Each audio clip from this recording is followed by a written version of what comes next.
Hello students, a very good morning to you all.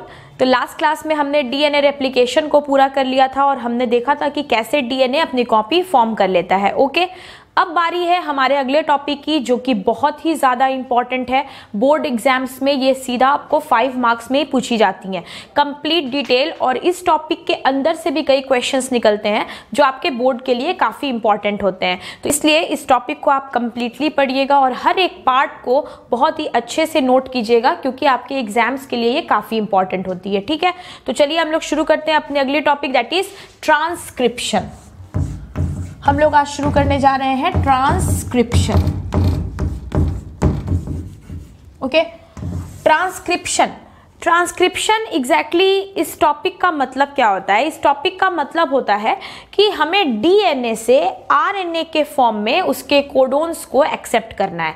For example, कोई message अगर हमें DNA से किसी जीन को कॉपी करने के बाद उसके इंफॉर्मेशंस को निकालना है कि आखिर वो जीन किस प्रोटीन को फॉर्म करती है, तो इसी प्रोसेस को हम लोग कहते हैं ट्रांसक्रिप्शन। फॉर एग्जाम्पल, सबसे पहले मैं आपको एक चीज बता दूं, ट्रांसक्रिप्शन का मतलब होता है कि डीएनए के कोड्स को आरएनए के फॉर्म में कॉपी किया जाएगा। यानी कि अब ये डीएनए के जो भी इंफॉर्मेशंस हैं वो किस तक पहुंचाए जाएंगे?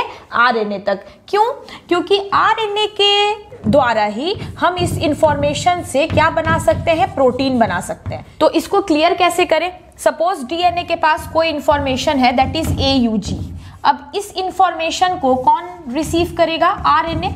ये इंफॉर्मेशन आरएनए रिसीव करेगा और तब जब इस इंफॉर्मेशन को आरएनए प्रोटीन के फॉर्म में चेंज करेगा तो हमें पता चलता है कि AUG जो है वो एक प्रोटीन बनाती है जिसका नाम है मेथियोनिन। ठीक है, ठीक उसी तरह से मान लीजिए डीएनए के पास एक इंफॉर्मेशन है GUG को भी आरएनए एक्सेप्ट करेगा और इसको ले जाकर फिर से जब इसको प्रोटीन बनाएगा तो हमें पता चलता है कि ये जो है ये बनाता है ग्लूटामिक एसिड। क्या बना रहा है? Glutamic acid.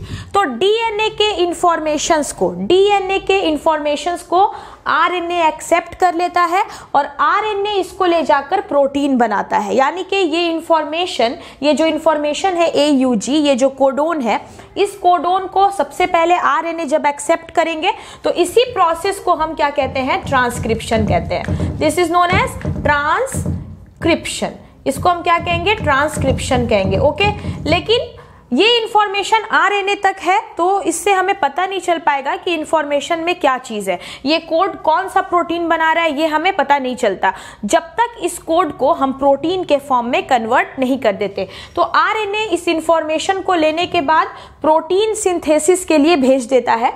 तो जब इंफॉर्मेशन आरएनए से प्रोटीन सिंथेसिस होने के लिए जाती है तो इस प्रोसेस को हम कहते हैं ट्रांसलेशन।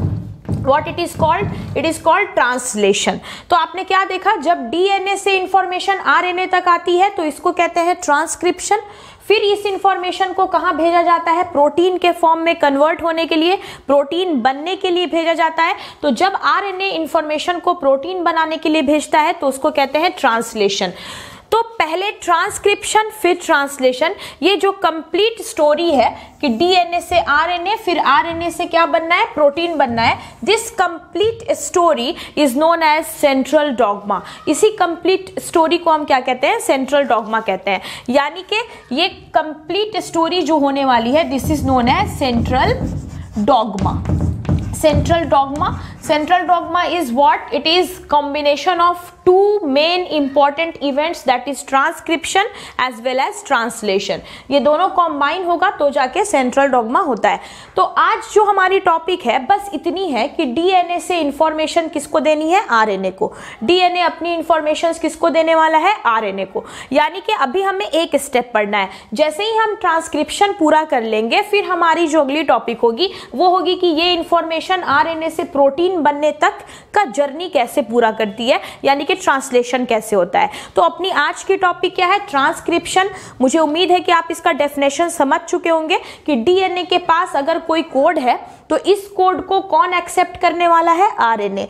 क्यों? क्योंकि आरएनए बिना एक्सेप्ट किए, बिना आरएनए की मदद के हम इसको प्रोटीन के फॉर्म में कन्वर्ट नहीं करा सकते। तो हमें किसी भी हाल में इस कोडोन्स को कहां भेजना होगा? आरएनए तक भेजना होगा। और जब हम इस डीएनए की इंफॉर्मेशन को आरएनए में भेजते हैं तो it is known as transcription. Okay, तो इसलिए हम लोग ट्रांसक्रिप्शन पढ़ने जा रहे हैं। तो मुझे आपको कुछ चीजें बतानी है।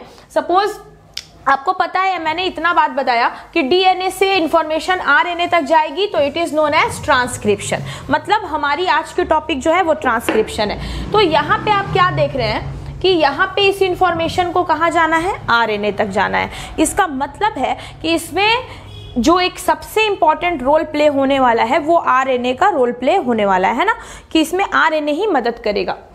तो जब हम आरएनए की बात करते हैं तो आरएनए के बारे में आपको इंफॉर्मेशंस होनी चाहिए। आरएनए क्या है, आरएनए कितने टाइप्स के हैं, कौन है वो आरएनए के मेंबर्स जो मदद करेंगे हमारे ट्रांसक्रिप्शन में।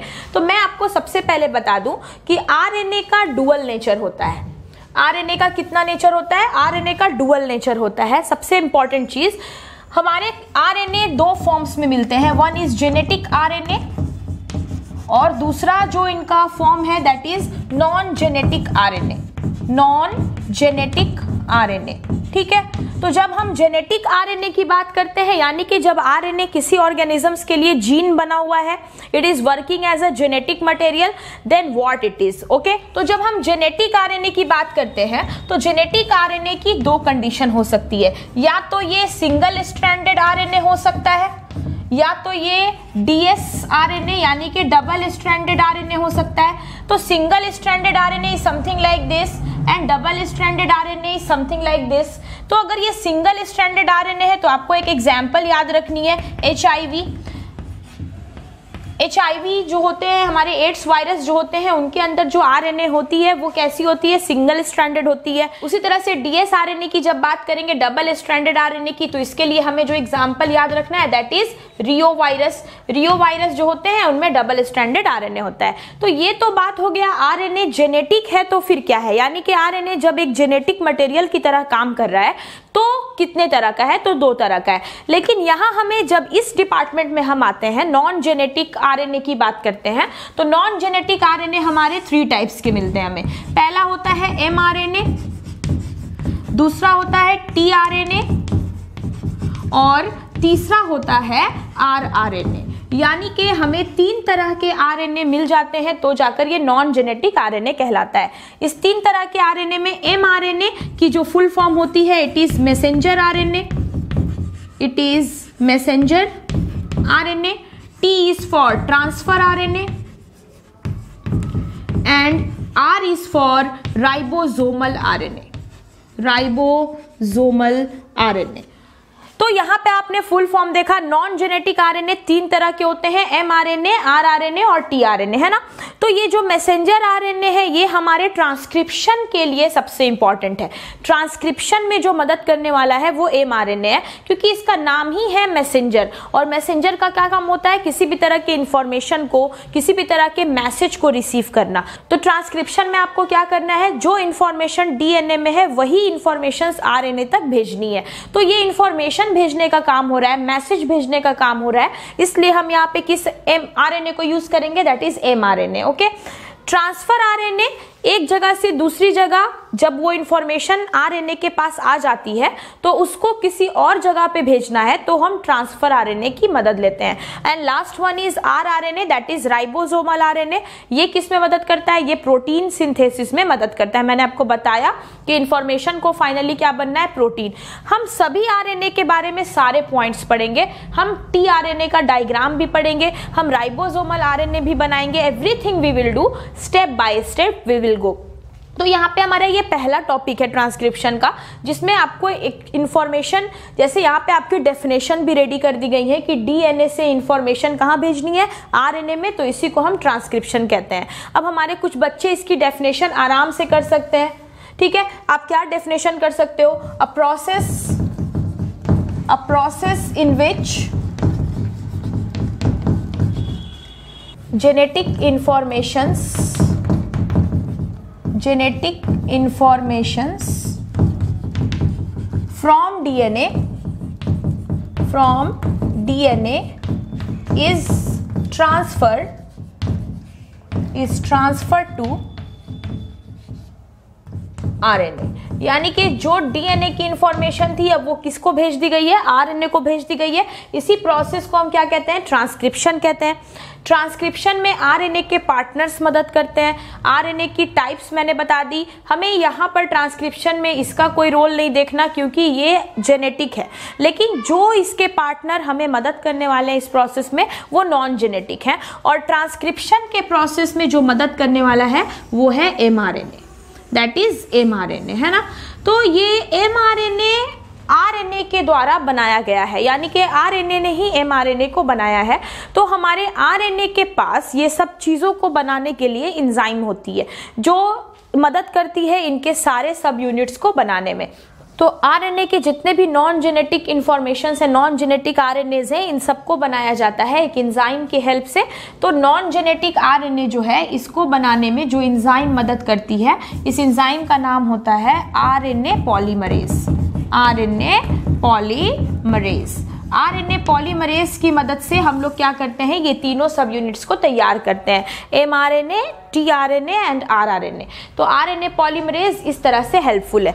ये सारी इंफॉर्मेशंस आपको एक रिटन वे में मिल जाएंगी ताकि आप अपनी नोट्स तैयार कर सके, लेकिन बोर्ड वर्क आप साथ साथ करते चले जिससे आपको काफ़ी सारे पॉइंट्स में डिफरेंस करने का मौका मिलेगा। फॉर एग्जाम्पल आपके बोर्ड में क्वेश्चन आता है what do you mean by RNA, what is RNA and what are its types, 2 marks में। तो आप लिख सकते हो कि RNA क्या है, तो RNA एक जेनेटिक मटेरियल होता है, ठीक है, और ये सिंगल और डबल स्ट्रैंडेड भी होता है। और इसके टाइप्स क्या क्या है, तो इसके बेसिक 3 टाइप्स हैं, mRNA, tRNA और rRNA। तीनों के फंक्शंस के बारे में मैंने आपको बताया, आप तीनों की फुल फॉर्म लिखकर उसके फंक्शंस भी डाल सकते हो। ओके, तो इस तरह के छोटे छोटे क्वेश्चंस यहाँ से उठते हैं। फॉर एग्जाम्पल्स आपसे पूछा जा सकता है what are the differences between 3 types of RNAs, तो इसके लिए आपको तीनों टाइप के बीच में डिफरेंस आनी चाहिए, वो हम आपको प्रोबेबली कंप्लीट करके देंगे। ओके, तो देखिए यहाँ पे हमारा एक छोटा सा सेक्शन पूरा हुआ।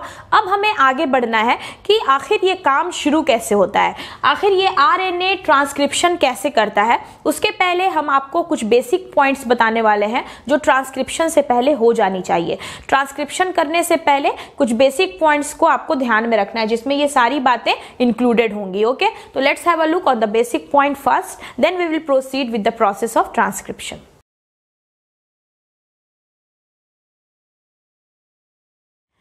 Okay students, now we have the basic points which are related with the transcription process जो आपको जानना चाहिए ट्रांसक्रिप्शन के लिए, जो काफी इंपॉर्टेंट है। यहाँ से आपके ऑब्जेक्टिव्स भी निकलते हैं। ओके, देखिए process of transcription takes place on 3' to 5' template strand of DNA।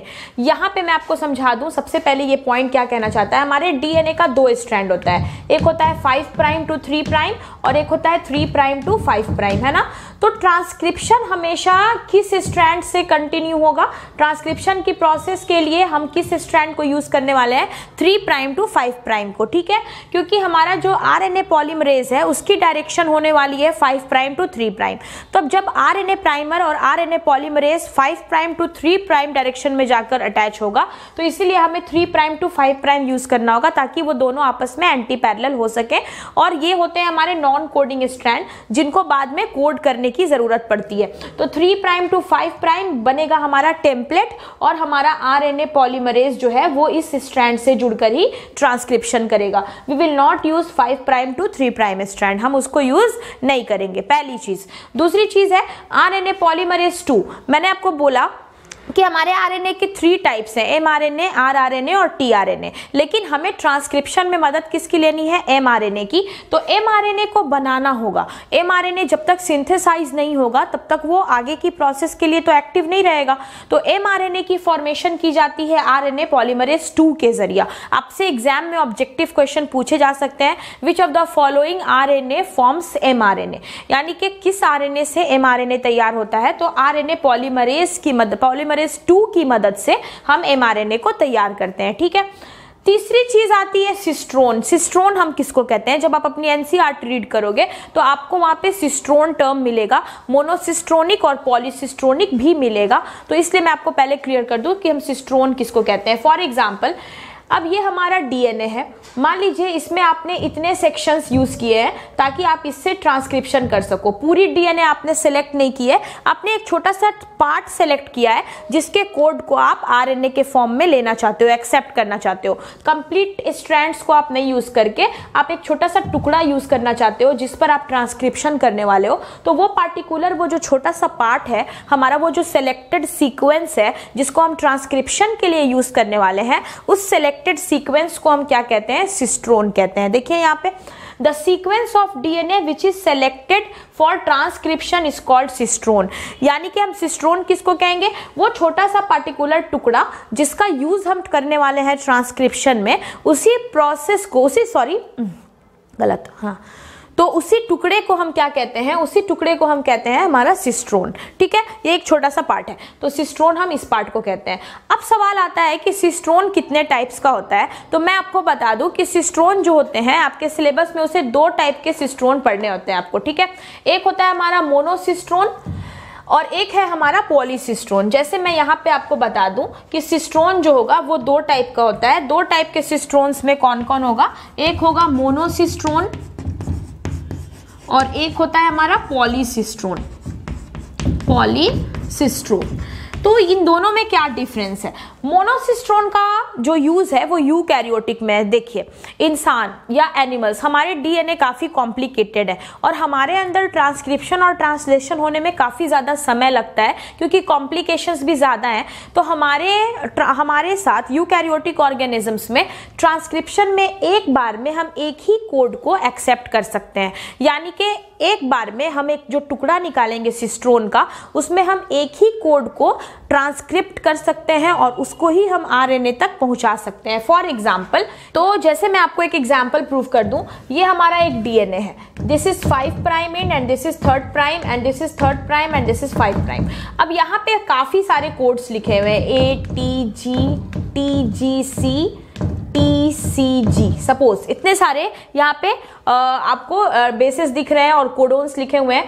आपको पता है ट्रिपलेट मिलकर एक सेट बनाता है, ऑल 3 ट्रिपलेट्स मेक्स 1 सेट। ये ट्रिपलेट से एक सेट होता है ना।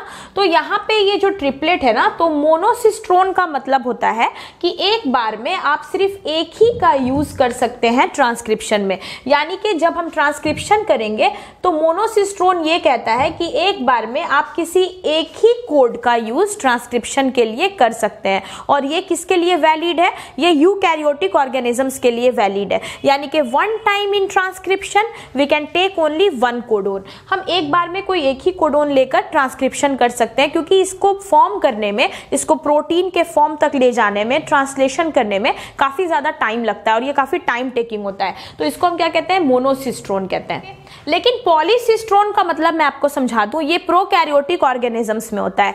क्यों? क्योंकि उनमें कोडोन्स कम है, उनके जो डीएनएज होते हैं काफी ज्यादा कॉम्प्लिकेटेड भी नहीं होते, वो सर्कुलर डीएनए होते हैं। तो पॉलीसिस्ट्रोन का मतलब है कि हम एक बार में एक से ज्यादा कोडोन्स को लेकर ट्रांसक्रिप्शन कर सकते हैं। यानी कि अगर 1 टाइम हम 1 से मोर देन 1 कोडोन्स को लेकर ट्रांसक्रिप्शन करते हैं तो इसको हम क्या कहते हैं? पॉलीसिस्ट्रोन। लेकिन अगर हम एक बार में किसी एक ही कोडोन का यूज कर रहे हैं ट्रांसक्रिप्शन में तो इसको हम क्या कहते हैं? मोनोसिस्ट्रोन कहते हैं। तो इस तरह से हमारे ट्रांसक्रिप्शन में 2 तरह के कोडोन्स, 2 तरह के सिस्ट्रोन बताए गए हैं, मोनोसिस्ट्रोन एंड पॉलीसिस्ट्रोन। तो एक पॉइंट जो आप याद रखने के लिए रख सकते हो कि मोनोसिस्ट्रोन जो होती है ये किसमें वैलिड है?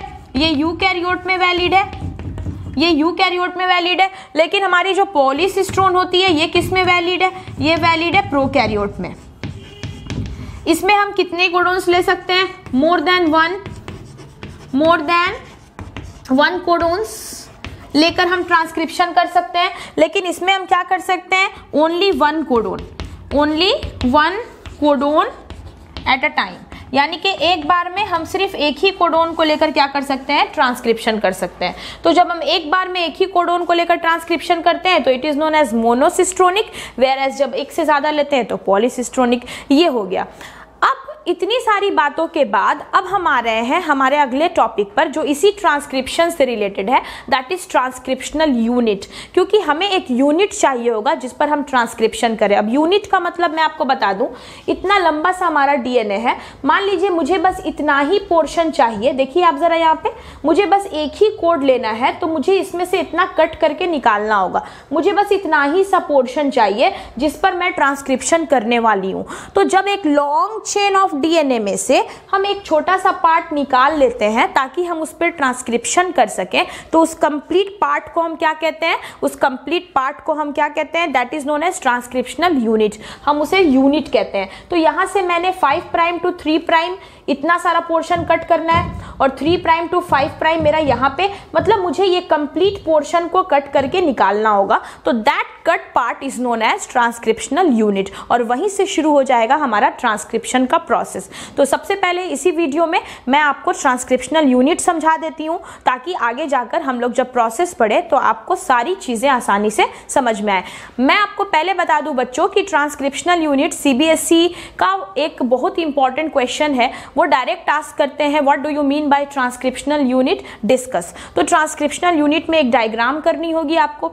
डायग्राम में वही जो कट पार्ट आपने निकाला है बस वो, लेकिन यहाँ पे कुछ साइड्स हैं जो आपको देखने हैं। ठीक उसी तरह से हमारे किसी भी बोर्ड के एग्जाम में ये ट्रांसक्रिप्शनल यूनिट आपसे शॉर्ट क्वेश्चंस में पूछी जाती रही है। ठीक है, तो let's have a look on the transcriptional unit. We will go with the points also.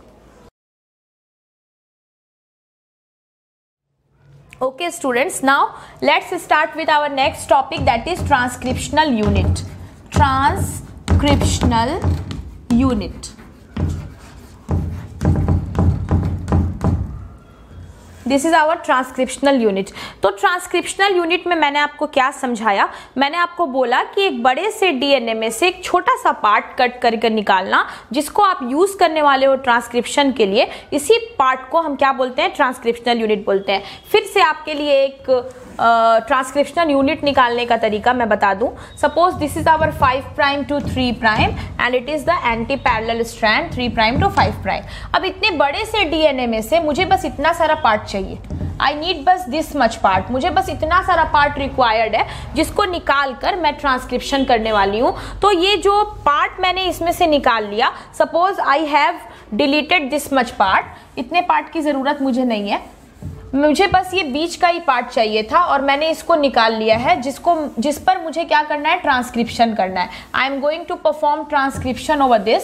तो इस पार्टिकुलर पार्ट को ही हम क्या कहने वाले हैं, ये जो मैंने इतना सारा पार्ट निकाला इसी पार्टिकुलर को हम क्या कहने वाले हैं, ट्रांसक्रिप्शनल यूनिट कहने वाले हैं। ठीक है, suppose my this much part is my transcriptional unit. ठीक है, अब ये मेरा हो जाएगा 5 prime to 3 prime and this is 3 prime to 5 prime already given.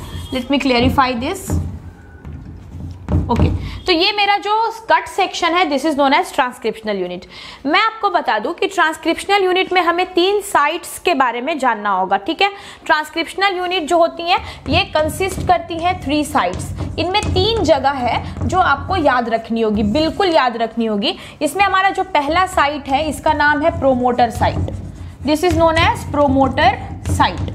अब ये साइट कहाँ होगा, तो प्रोमोटर है, काम को प्रोमोट करेगा, ये ट्रांसक्रिप्शन के प्रोसेस को शुरू करेगा। तो हमारा ये जो स्टार्टिंग में जो साइट होता है this site is known as promoter site. ये हमारा प्रोमोटर साइट बनेगा, प्रोमोटर साइट। ठीक है, उसके बाद जो हमारा साइट नंबर 2 होता है this is known as structural gene site, structural gene site. यानी कि ये बीच का कुछ पोर्शन अगर मैं ले लूं, इतने दूर का पोर्शन जहां पे हमारे कोडोन्स प्रेजेंट होंगे, तो ये हमारा जो बीच का पोर्शन हो गया this is my structural gene site, structural gene site.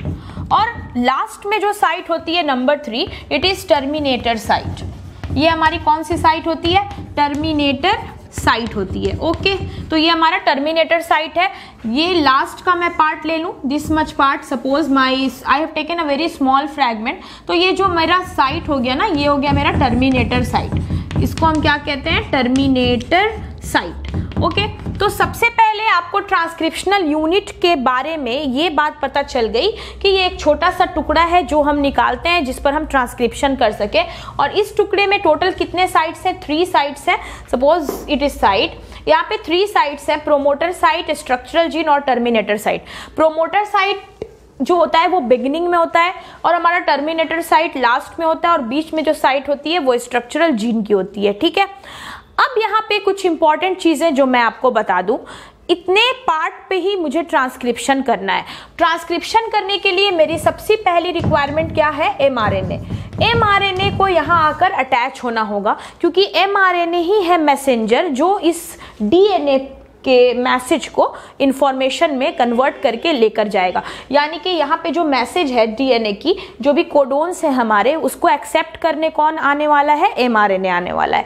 तो यहाँ पे मुझे सबसे पहली जो रिक्वायरमेंट है वो क्या चाहिए होगी, mRNA चाहिए होगी। हमारी अगली जो रिक्वायरमेंट है, दैट नेक्स्ट रिक्वायरमेंट इज हमें एक एंजाइम चाहिए होगी जिसके बिना ये काम होगा ही नहीं, ट्रांसक्रिप्शन होगा ही नहीं, दैट इज RNA पॉलीमरेज, ठीक है। Again we need 2 factors, very much important factors. One is sigma factor, हमें यहाँ पे सिग्मा फैक्टर चाहिए होता है, और again next is row factor, ठीक है। तो यहाँ पे हमें रो फैक्टर, 2 तरह के फैक्टर्स चाहिए होते हैं, ठीक है।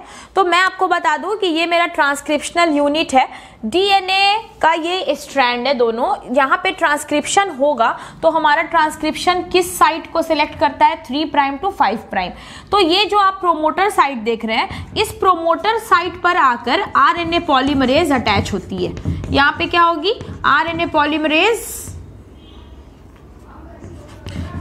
अटैच हो जाएगी, आरएनए पॉलीमरेज अटैच हो जाती है और साथ साथ यहाँ पे mRNA भी क्या होता है, अटैच होता है। यहाँ पे mRNA की अटैचमेंट होती है, यानी कि ये जो हमारा साइट है, इस साइट पर आपको याद रखना है कि यहाँ पर mRNA आकर अटैच हो जाता है। तो mRNA की जो अटैचमेंट होती है उसके लिए यहाँ पर सबसे ज़रूरी जो फैक्टर है वो है सिग्मा फैक्टर। सिग्मा फैक्टर जो होता है ये कोएंजाइम का काम करता है जिसकी मदद से आसानी से mRNA इस प्रोमोटर साइट पर आकर अटैच हो जाता है। तो ये जो साइट है हमारी, यहाँ पर mRNA अटैच होगा by the help of sigma factor. यहाँ पे मदद लेनी पड़ती है किसकी, सिग्मा फैक्टर की। सिग्मा फैक्टर के मदद से mRNA अटैच हो जाएगा। ये जो हमारा सेकेंड साइट है, that is structural gene site, यहाँ पे से सारे कॉपीज बनने शुरू होते हैं, यानी कि यहाँ पे एक प्रोसेस ऑफ ट्रांसक्रिप्शन जो होता है वो पूरा होता है। यानी कि ट्रांसक्रिप्शन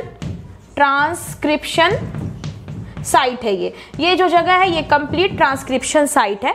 और आखिरी का जो आप साइट देख रहे हैं ना, इस लास्ट वाले साइट यानी कि टर्मिनेटर साइट पर यहाँ से आरएनए पॉलीमरेज जो होती है वो स्टॉप हो जाती है, डिटैच हो जाती है। आरएनए पॉलीमरेज डिटैच्ड मतलब अलग हो जाना, हट जाना, खुद को रोक लेना, क्योंकि आरएनए पॉलीमरेज अटैच यहाँ से होती है क्योंकि यहाँ से ट्रांसक्रिप्शन शुरू होगा, mRNA यहाँ पे अटैच होगा प्रोमोटर पे by the help of sigma factor. फिर ट्रांसक्रिप्शन कंटिन्यू होगा, लेकिन यहाँ आने के बाद तो ट्रांसक्रिप्शन को रुक जाना है, यहाँ आने के बाद तो हमारे mRNA को हटना है वहाँ से मैसेज लेकर।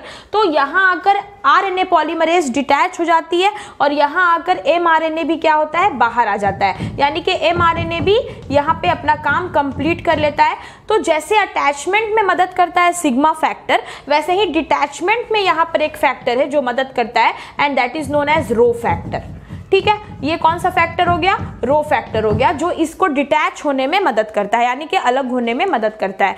तो जब हमारा ट्रांसक्रिप्शन शुरू होगा तो आपको कंप्लीट इंफॉर्मेशन पता चल जाएगी कि काम कैसे हो रहा है। बस इस छोटे से पोर्शन में आपको बस 3 चीजें याद रखनी है। पहला, प्रोमोटर साइट जहां पर सिग्मा फैक्टर है, जहां पर से प्रोसेस ऑफ ट्रांसक्रिप्शन शुरू होगा, आरएनए पॉलीमरेज आके अटैच होगा, mRNA अटैच होगा। दूसरा नंबर पॉइंट स्ट्रक्चरल जीन का है, जहां पर ट्रांसक्रिप्शन कंटिन्यू होगा, जहां से हम सारे कोडोन्स को जमा करेंगे और ट्रांसक्रिप्शन में हेल्प लेंगे। और तीसरी साइट है हमारी टर्मिनेटर साइट। टर्मिनेशन का मतलब ही होता है किसी काम का स्टॉप हो जाना। तो टर्मिनेटर साइट पे हमारा आरएनए क्या होगा, पॉलीमरेज हट जाएगा, mRNA भी अपना काम पूरा कर लेगा और इनको अलग होने में, काम को स्टॉप करने में जो मदद करने वाला है that is rho factor. Rho factor क्या करेगा, प्रोसेस को कंप्लीट करने में हेल्प करेगा, है ना। तो यहाँ पे हमने क्या देखा कि हमारा जो ट्रांसक्रिप्शनल यूनिट है उसमें कितने साइट्स हैं, 1, 2 and 3, all this sites.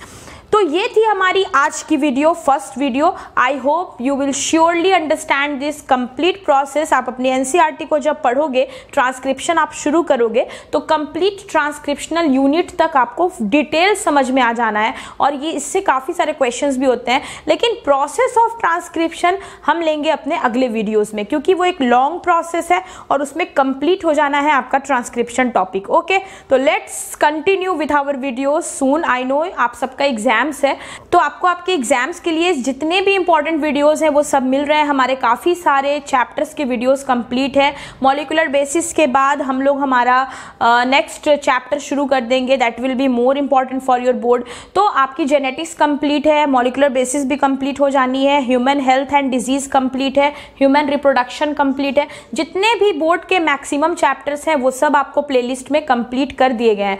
Please आप उन सबको रोज़ रीडिंग करो, रोज़ पढ़ो अच्छा से, आपके सारे क्वेश्चंस हो जाने हैं, क्योंकि हमारा सारा जो वीडियोस है कंप्लीट एनसीईआरटी बोर्ड लेवल है, जिसमें कंप्लीट थ्योरीज भी आपको दी गई हैं। ओके, तो प्लीज़ ध्यान से पढ़िए और अपना बोर्ड अच्छा कीजिए। Okay, thank you so much. मिलते हैं आपसे अगले वीडियो में।